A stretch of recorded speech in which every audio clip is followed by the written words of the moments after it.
At 6 o'clock on a Tuesday morning, 3 HOA board members and matching windbreakers showed up, apparently planning to tow my dock as if it had committed a felony. The tow guy stood on the shore, staring at the water, then at his truck, then back at the water again, clearly calculating whether physics would allow this stunt. After a long pause, he shrugged and asked where he was supposed to attach the chain. "To the American dream," replied deadpan, holding my phone up to capture every absurd moment. Behind them, our HOA president, Trina Pepper, waved a clipboard like a ceremonial banner, shouting loud enough to disturb wildlife in the next county. "By authority of the Cypress Hollow Covenants, Section Infinity," she declared, with the kind of confidence only ignorance of the law can produce. I couldn't help but notice the reflective safety vest she was wearing, as if that somehow made her legal threats more valid. A sheriff's boat hovered about 50 feet offshore. Inside, a deputy sipped coffee, clearly waiting for someone to do something spectacularly stupid. I had a feeling it wouldn't be me. "My name is Mason Bellamy, and I'm an IT guy whose greatest joy has always been staying out of trouble. 2 years ago, I purchased a condemned $5 lake shack on Gullbone Lake, a mosquito-ridden little ripple just outside Cypress Hollow. That price wasn't a typo. The seller needed to escape a tax nightmare, and all I wanted was some quiet water and an electrical outlet that wouldn't hiss like a venomous snake when I plugged in a coffee maker." The property had been abandoned for 3 years, gradually blending with the wild landscape. I counted 17 leaks in the roof alone. The dock tilted dangerously to port, and the entire shack smelled like wet dog and regret. But it was mine. It was waterfront, and it was peaceful. The HOA's reaction was laughter. Literally, laughter. At their next monthly meeting, Trina apparently circulated my purchase as a joke. Minutes later, I received a welcome packet that included a coupon for 1 free reality check, along with a passive-aggressive suggestion to review their 47-page architectural guideline manual, every single page devoted to acceptable mailbox fonts and shades of beige. I chuckled. Renovation happened slowly, mostly on weekends. I rewired the place, patched the roof, and reinforced the dock. Nothing fancy, just enough to make it livable. Then tech companies descended like a tsunami. Within 30 miles, 3 major firms opened offices. The state designated a scenic byway nearby, ushering in a flood of tourists. Property values didn't just rise, they skyrocketed. My dilapidated shack, eccentric and stubborn, was suddenly appraised at $5 million. Thanks to pristine shoreline, 200 feet off-water frontage, and legacy launch rights dating back before modern zoning laws. That's when things shifted. Laughter turned into paperwork. Mockery evolved into harassment. Trina started appearing at my property line with the surveyor's wheel, taking pictures, and making notes in her ever-present clipboard. Violations rained down like confetti at a parade. First, unapproved rustic aesthetic.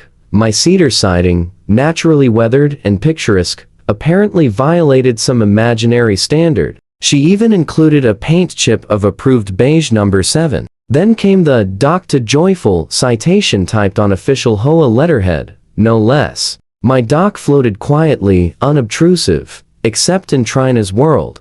Next, the kayaks were a crime against decor. Color clashes with community palette, the notice said. The kayak was blue, the color of the water it glided across. Trina wanted it top. Then came the surveillance motion-activated cameras aimed at my porch, ostensibly for traffic studies on a road where 3 cars passed a day. Night vision, pointed squarely at my front door. Then she trespassed, measuring my grass with a quilting ruler, crouching in the yard like a deranged horticultural inspector. Violation notices appeared at all hours. Wind chimes, firewood stacks, and even bird feeders drew her ire. When that failed, she escalated. A special assessment appeared for a $120,000 heritage pergola to beautify the shared shoreline. My portion? $22,000 for a structure I didn't want, on land I owned outright. Minor problem, my shoreline wasn't shared.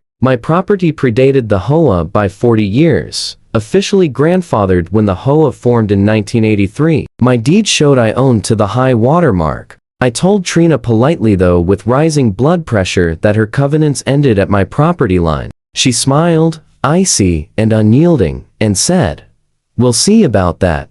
She filed what she called an annexation by clarification with the county recorder. Not real legal paperwork, just words she invented that sounded important. Stapled to it was a forged quitclaim deed, claiming my dock, boathouse, and miscellaneous water features belonged to the HOA. The document looked professional at first glance, complete with seals and stamps. Problem: the notary was her cousin, who had moved to Arizona in 2019 and taken his official stamp. County officials confirmed the stamp was inactive, and the notary himself was surprised to hear of it. She also sent lenders notices of lien and intent to foreclose. Using HOA letterhead and statutes, she'd clearly copied from a Florida homeowner blog. She claimed I owed $38,000 in back assessments, late fees, and legal costs for a property that had never been part of the HOA.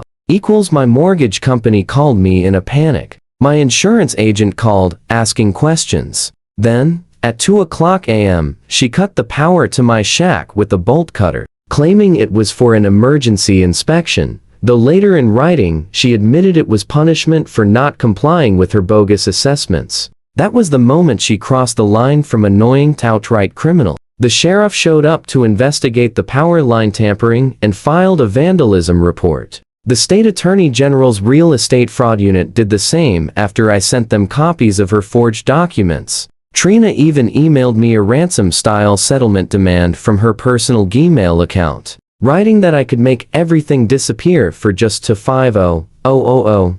Federal authorities soon begin sniffing around for potential wire and mail fraud. Using the internet and the mail to commit fraud automatically escalates it to federal jurisdiction. The FBI doesn't find that kind of joke funny. Gullbone Lake, once quiet, quickly became swarming with law enforcement. Unmarked sedans lined the streets, and agents in polo shirts methodically photographed everything. Meanwhile, Trina continued, showing up, clipboard in hand, seemingly unaware of how deep the hole she was digging had become. I had done my homework long before any of this erupted. My title included a riparian easement recorded with the county in 1968. Buried under the lilac bushes was a survey monument marking my property line, a literal mic drop in granite. My lawyer filed a temporary restraining order, a quiet title action, and an anti-slap motion to dismiss the nuisance suits Trina had machine-gunned at me. The county clerk nullified her fake annexation by clarification with genuine laughter that might have triggered asthma attacks.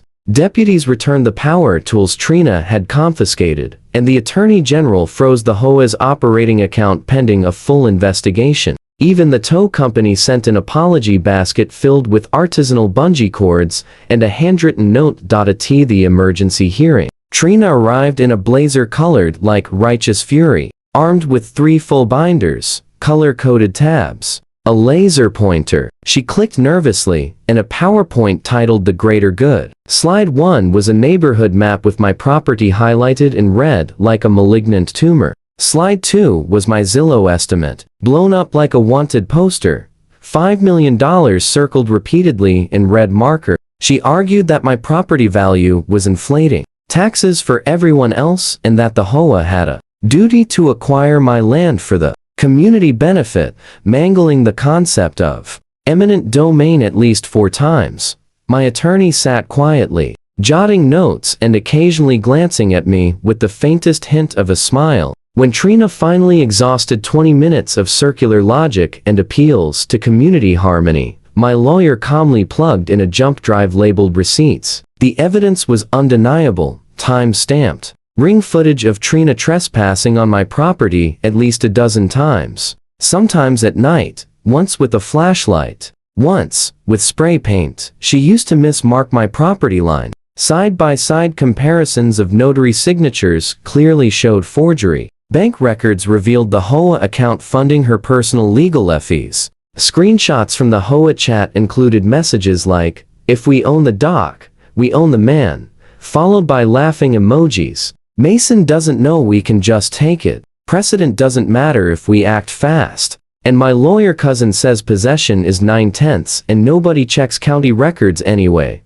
The courtroom fell silent. Even the bailiff's chewing gum seemed to lose flavor. The judge studied the screen, removed his glasses, cleaned them slowly, replaced them, and stared at Trina with an expression that could freeze lava. He asked her attorney if he could explain any of this. Pale as a ghost, he admitted he was unaware of most of it and requested a moment to confer with his client. Trina whispered urgently to him. He shook his head. She whispered again, more desperately. He started packing his briefcase. The judge voided every single fraudulent lien she had filed, imposed substantial financial penalties on the HOA, and referred Trina to the district attorney for forgery, recording false instruments, and attempted grand theft. Then came the crowning moment.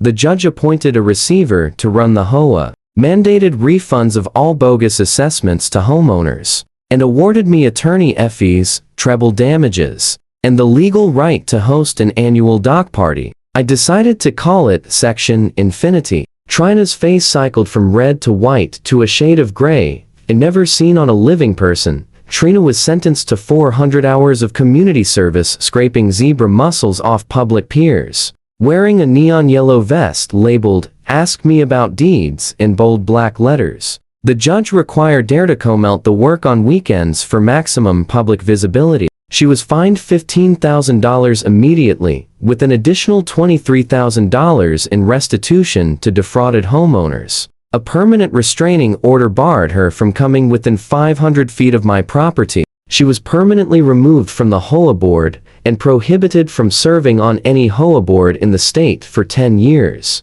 Criminal charges for forgery and filing false instruments were referred to the district attorney, carrying potential jail time of up to 3 years if convicted. As the judge read each consequence in his deliberate voice, Trina trembled, mouth agape, unable to form a single word. Her hands shook so violently that she dropped her clipboard, scattering papers across the floor. She tried to speak twice, but produced only strangled noises. Her lawyer silently packed up, handed her a criminal defense card, and left without a backward glance. She stood alone, staring at the judge in disbelief, as if she could not comprehend that authority did not shield her from the law, that her clipboard, her covenants, and her sense of control were meaningless in the face of actual justice.